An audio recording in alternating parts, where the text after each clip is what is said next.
Um documento inédito sobre uma das páginas mais sombrias e desconhecidas da história do nosso país.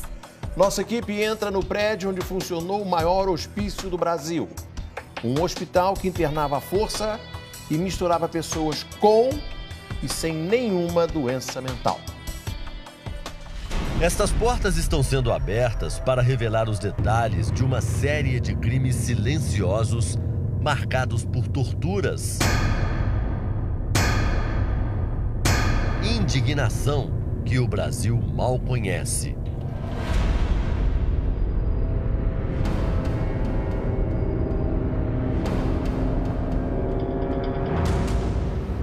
O Domingo Espetacular percorreu os corredores do antigo Hospício Colônia, em Barbacena, Minas Gerais. O complexo hospitalar abrigou o maior hospício do país. De 1950 a 1980, o hospital psiquiátrico viveu uma fase de terror. A internação de pacientes que não sofriam de doenças mentais.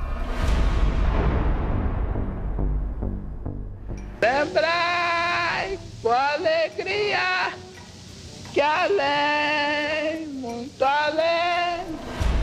Por trás da aparência de manicômio, um crime estarrecedor era cometido aqui. A prisão, muitas vezes perpétua, de pessoas que nunca mataram, roubaram ou fizeram mal a alguém. Os pacientes vinham de trem que chegava lotado depois de passar por várias cidades do país. O desembarque já era nos fundos do Colônia. Os passageiros não eram informados sequer sobre os motivos da viagem inesperada, muito menos sobre o terror que teriam que enfrentar da portaria em diante. O Colônia virou uma espécie de depósito de lixo humano.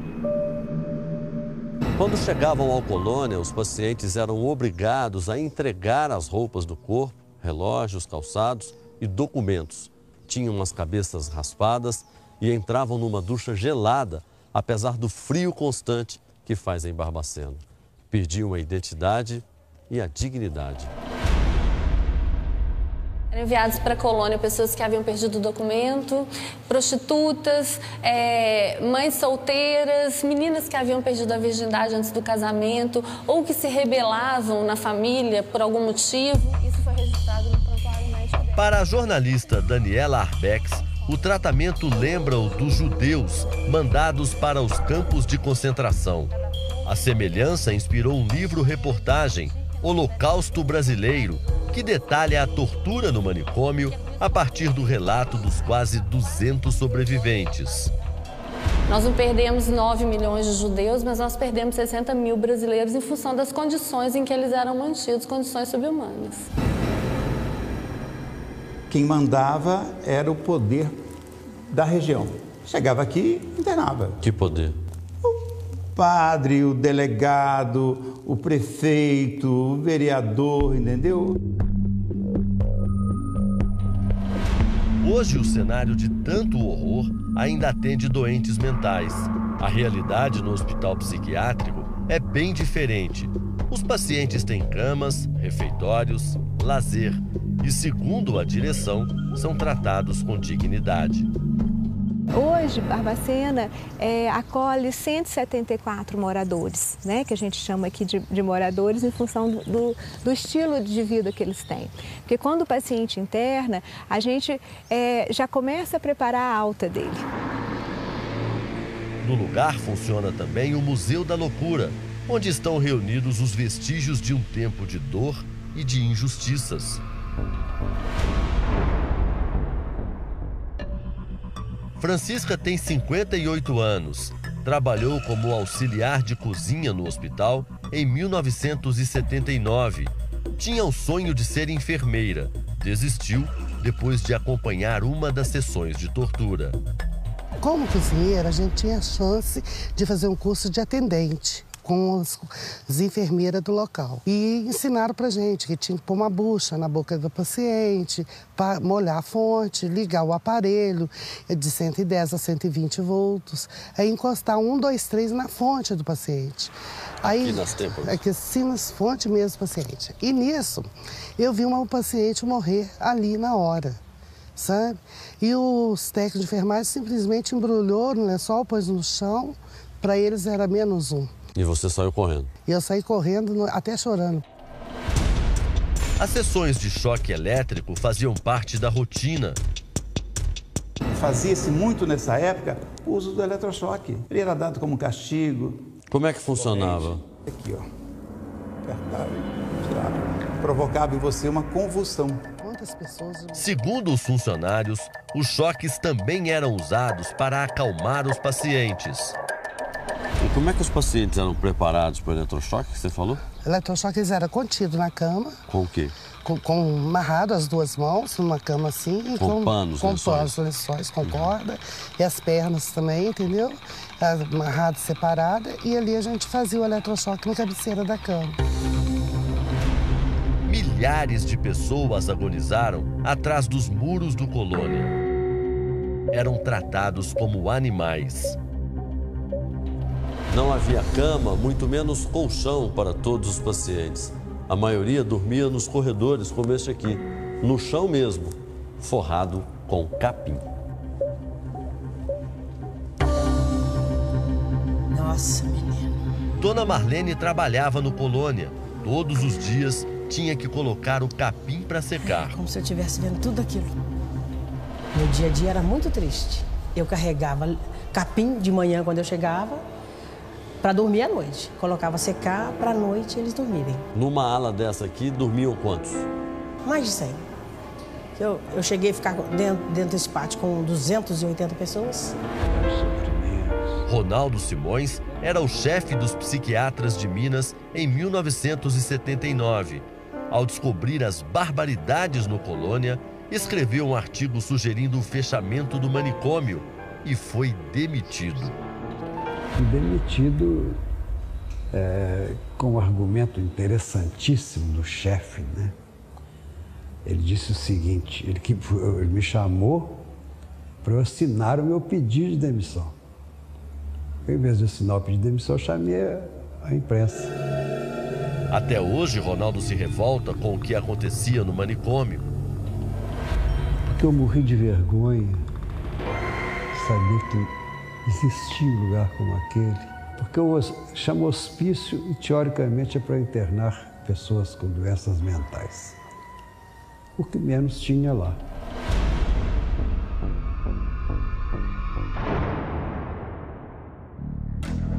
Os primeiros flagrantes das atrocidades nos porões da loucura escandalizaram o país. Na época, a revista Cruzeiro publicou uma série de fotos.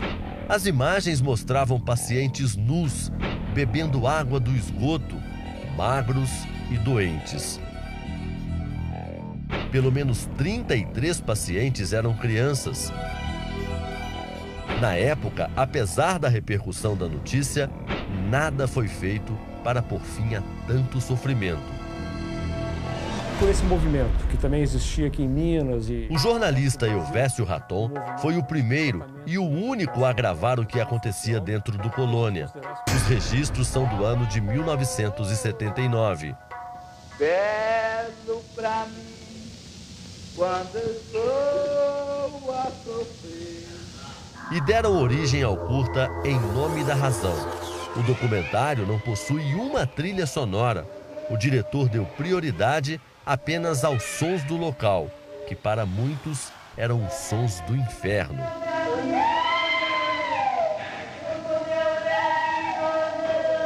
Às vezes eu me lembro até dos cheiros do lugar.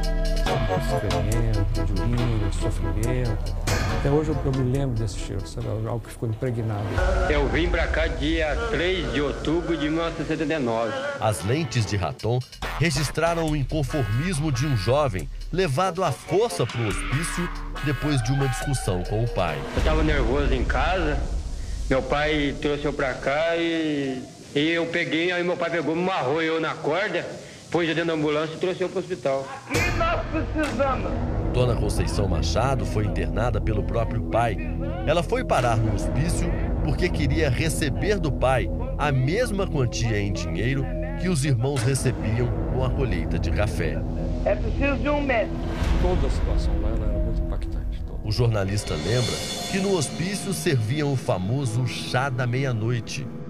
Uma das lendas em torno da Barbacena é que quando você tinha paciente que estava muito mal, estava, fisicamente muito ruim, dizia-se que alguns funcionários davam ele um chá para liquidar com ele, para vender os cadáveres para as escolas de medicina. Então falávamos nesse chá da meia-noite como uma injeção, alguma coisa, né, que matava as pessoas. Quando o paciente morria, se a família não reclamava ao corpo, o cadáver era vendido para alguma escola de medicina. Em 10 anos, 1.853 corpos foram entregues para 17 faculdades da região. E para o fornecimento de ossos, corpos eram cozidos em tambores de gasolina diante dos outros pacientes. Os parentes que estavam aqui do lado de fora tinham conhecimento desse tratamento? Eu creio que sim e creio que não, entendeu? É difícil de afirmar isso. Mas eu só sei dizer que os familiares não queriam os pacientes no seu domicílio. Ou seja, quando você dava alta, assustava. Eles queriam, a cultura deles é de que doente mental tinha que vir para o hospital, quem incomodava tinha que vir para o hospital e aqui ficava. Os pacientes também sofriam outros tipos de castigo. Aqueles que agitavam mais eram conduzidos às celas. Cada pavilhão tinha 3, 4, 5, 6 celas. Embora não tivessem cometido crime algum? Não, ficava na cela preso. Uma punição, às vezes, por função da própria agitação. Por exemplo, aquela paciente ali, ela gostava muito de subir em telhado. Essa aqui? É, a Lúcia Bernardes. Então, provavelmente, ela foi encarcerada numa dessas situações que ela subia no telhado. Às vezes, você poderia internar uma pessoa lúcida aqui, mas o ambiente fazia ele ficar totalmente transtornado. Nesse ambiente, hoje transformado num consultório, funcionava o que era chamado de quarto forte, um lugar muito parecido com uma cela onde ficavam presos os pacientes que resistiam ao tratamento. O contato com o mundo externo era feito por meio dessa janela. Por esse buraco, os internos recebiam comida, remédios e, eventualmente, alguma higiene. As pessoas ficavam completamente nuas e tomavam banho com duchas de mangueira. E era assim, o banho era dado dessa forma, a pessoa do lado de fora, o paciente do lado de dentro. As denúncias de maus-tratos nunca foram oficialmente investigadas. Ninguém foi punido pelos crimes que aconteceram aqui durante todos esses anos.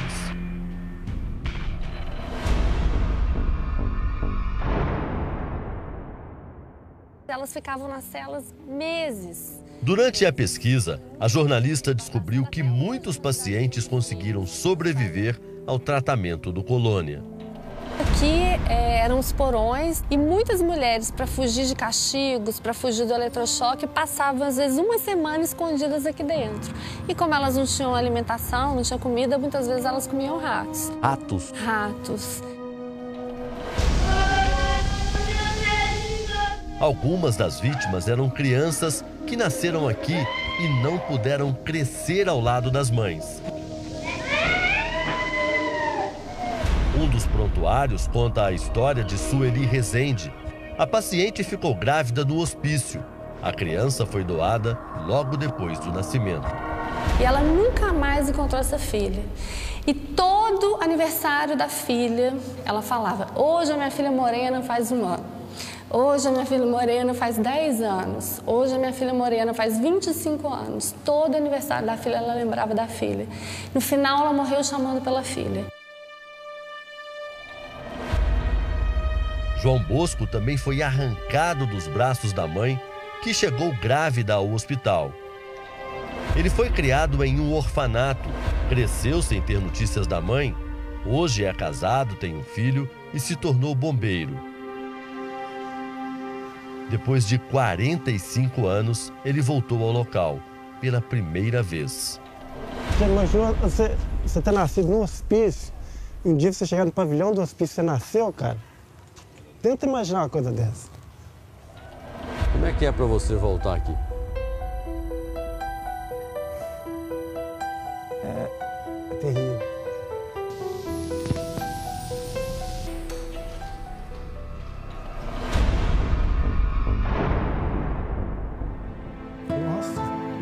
João Bosco se emociona com a visita e sabe que tudo o que aconteceu faz parte do passado. Você conseguiria traduzir o que são suas lágrimas agora? Tudo livre disso, desse passado. Acabou. Ele tem motivos para querer deixar tudo para trás.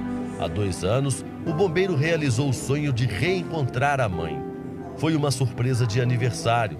Os amigos do batalhão conseguiram localizar Dona Geralda.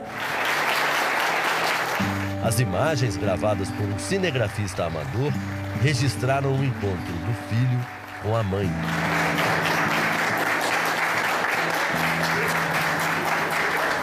Projetaram lá uma foto minha criança, pessoal normal, e projetaram uma foto que eu não conhecia, uma foto que eu não vi, que eu nunca vi na vida, pessoal. Estranho. Aí de repente sai minha mãe lá de dentro, com os meus irmãos.